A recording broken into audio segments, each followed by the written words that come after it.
के लिए धन्यवाद नीलकंठ दादा। इसलिए फिर एक बार नीलू दादा को वोट से जोहार।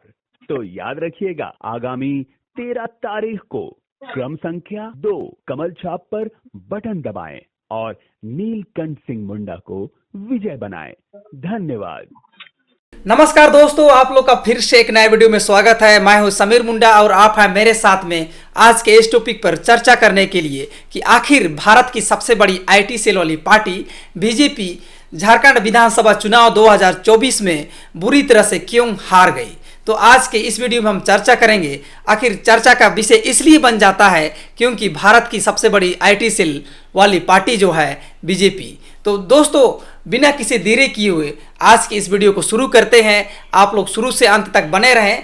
आज की इस वीडियो में हम पूरे जानकारी आप लोग के साथ, पूरे टॉपिक बाय टॉपिक आप लोग के साथ इस पर चर्चा करेंगे कि आखिर वो कौन सा वजह थी जिसके चलते बीजेपी की हार हो गई और हेमंत सरकार की बड़ी जीत हो गई। दोस्तों, सबसे पहले बता दूं कि वोटर या मतदाता किसी की सगा नहीं होता है।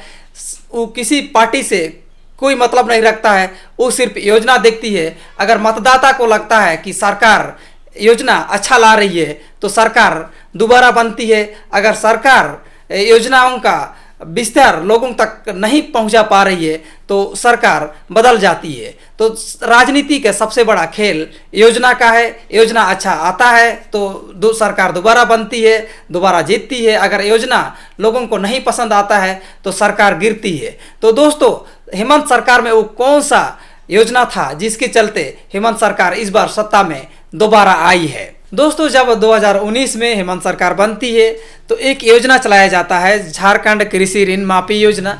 इस योजना के अंतर्गत झारखंड के विभिन्न जिलों में विभिन्न किसानों का जिनका 50,000 से कम ऋण था उनका माफ़ किया जाता है। इसके बाद झारखंड में एक के बाद एक कल्याणकारी योजना आता है। उनमें से प्रमुख योजना था जैसे बिजली बिल माफ़ी योजना, मैया समान योजना, अबू आवास योजना। ये प्रमुख योजना थे जो कि इस बार के चुनाव का दशा दिशा को ही बदल दिए और झारखंड मुक्ति मोर्चा को जीत दिलाने में ये योजनाएं काफ़ी अहम योगदान दिए। दोस्तों, अब बात करें बीजेपी की हारने की मुख्य कारण, मुख्य रीजन ये है। इसमें से एक योजना था मैया समान योजना, जिस योजना ने झारखंड के समस्त मैयाओं का दिल जीत लिए, समस्त महिलाओं का दिल जीत लिए, जिसमें प्रत्येक महीने 1-1 हज़ार रुपये उनके खाते में डाले गए और ये भी घोषणा किया गया कि अब दिसंबर से 2500 रुपये देने की बात कही गई है।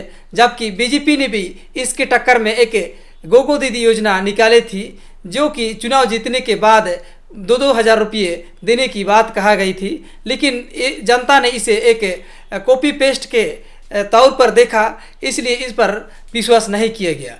और दूसरा, जबकि बिजली बिल माफ़ी योजना, इस योजना ने समस्त झारखंड वासियों का दिल जीत लिए जो कि एक इस चुनाव को गेम चेंजर साबित किए।